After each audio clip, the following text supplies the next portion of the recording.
Assalamualaikum warahmatullahi wabarakatuh. Perkenalkan, saya Rahman Nur Laila, saya dari kelas 2E, Fakultas Psikologi dengan NIM 12160000167.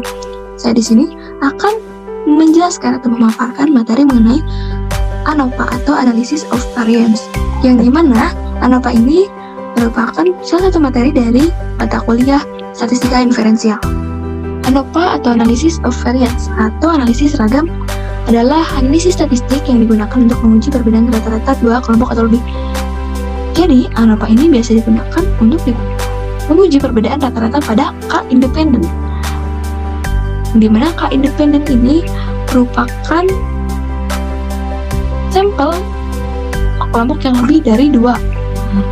Dan independen ini sendiri biasanya sampelnya itu antara satu sama lainnya itu berbeda. Jadi antara populasi yang satu dengan yang lainnya itu berbeda. Jadi disebut dengan K independen karena memang biasanya digunakan untuk lebih dari dua sampel dan berbeda tiap sampelnya. Jika datanya itu hanya dua, maka ANOVA ini tidak bisa digunakan. Karena apa? Karena memang uji ini atau analisis ini hanya digunakan untuk atau sampel yang lebih dari dua. Kalau sampelnya hanya dua, itu bisa menggunakan uji T.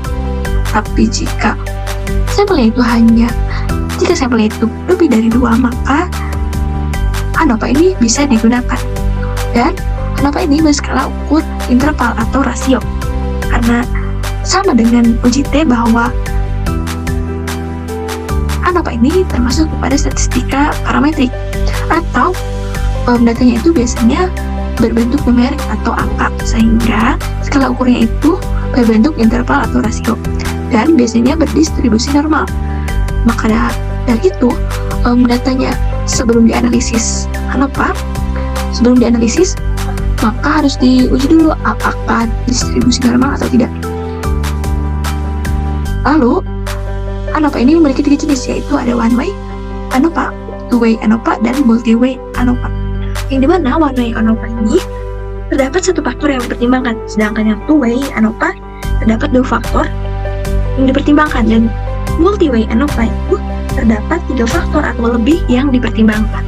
Di sini juga sudah ada kasus yang akan kita analisis menggunakan ANOVA, yaitu seorang guru matematika di salah satu SMA negeri di Bogor ingin menguji apakah terdapat perbedaan nilai ujian matematika antara kelas A, kelas B, dan kelas C.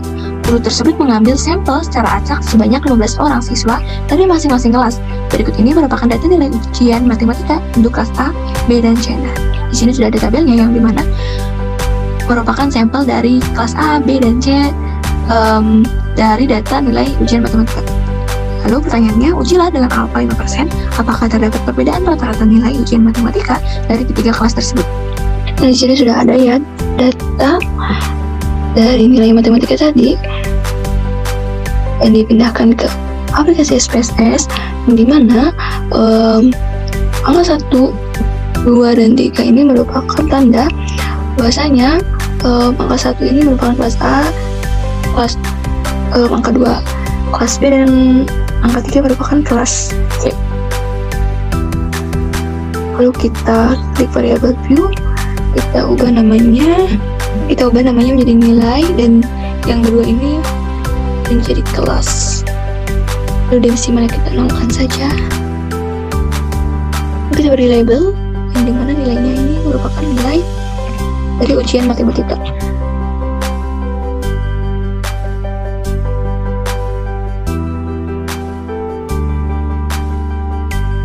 Dan kelas.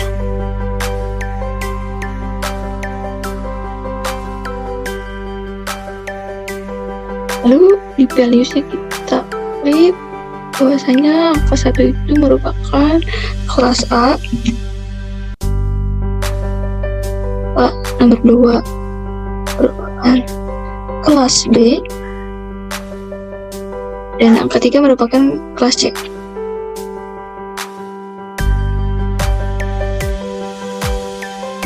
Kita add dan klik OK.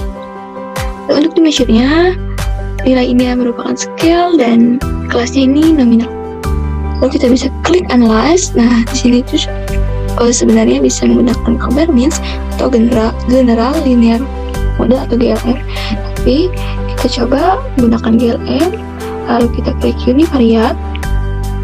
Nah, yang nilai ujian matematika kita pindahkan ke dependent variable dan kelas ke fixed factor. Kita klik save. Nah, residualnya kita simpan di standardized ini untuk mengetahui ujian normalitasnya. Lalu klik continue. Lalu kita klik post-hoc. Nah, di sini kelasnya kita pindahkan ke post-hoc test.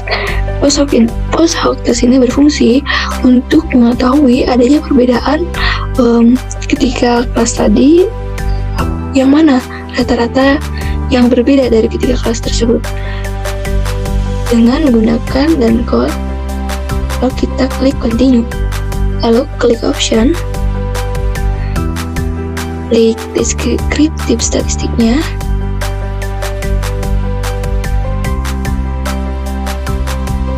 Homogeneity testnya, lalu di sini significance levelnya itu 0,05. Lalu kita klik continue. Lalu setelah itu kita klik OK.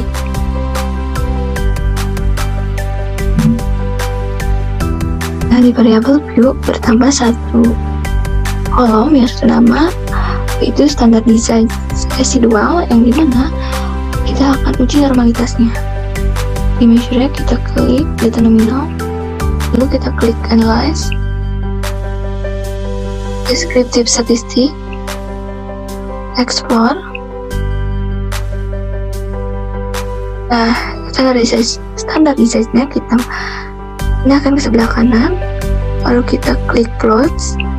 Nah, di sini ya sudah tercentang ya normality plotnya. Kita continue, lalu klik OK.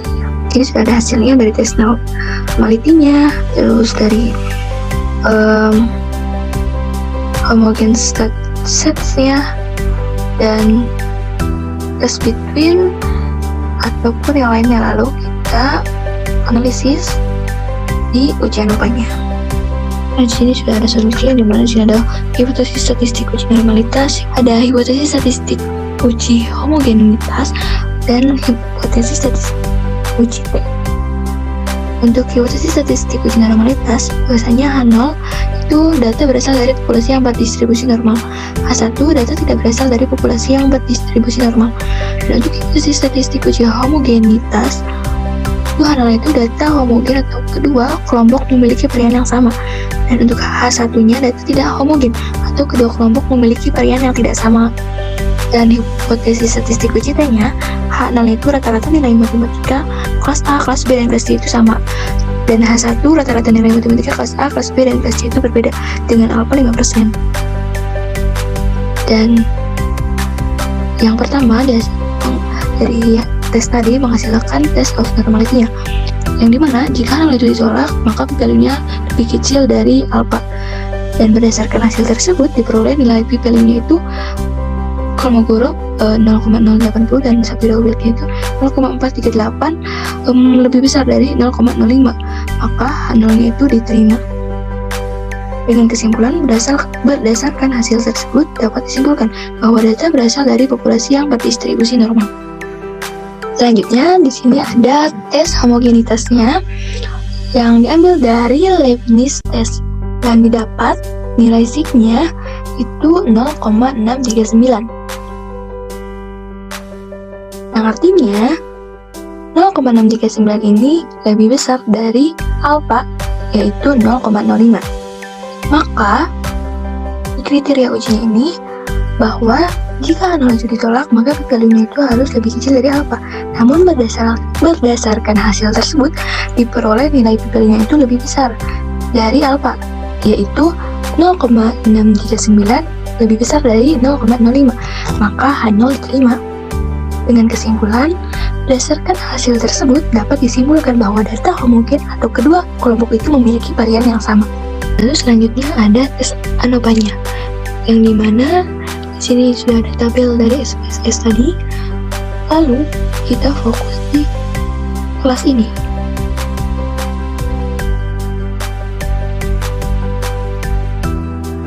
Yang dimana p-value-nya ini 0,0000. Lalu di kriteria uji bahwasanya tolakkan 0 jika F hitungnya itu lebih besar dari F tabel atau value lebih kecil dari alpha. Dan berdasarkan hasil tersebut diperoleh nilai p-value-nya itu 0,000. Dan F hitungnya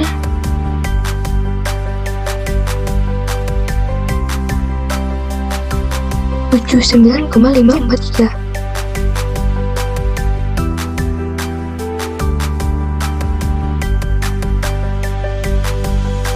Dan F tabel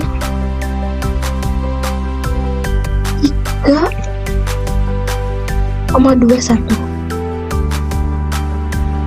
Maka berdasarkan hasil ini bahwasanya p-value-nya itu lebih kecil dari alpha dan F hitungnya lebih besar dari F tabel, maka H0 ditolak.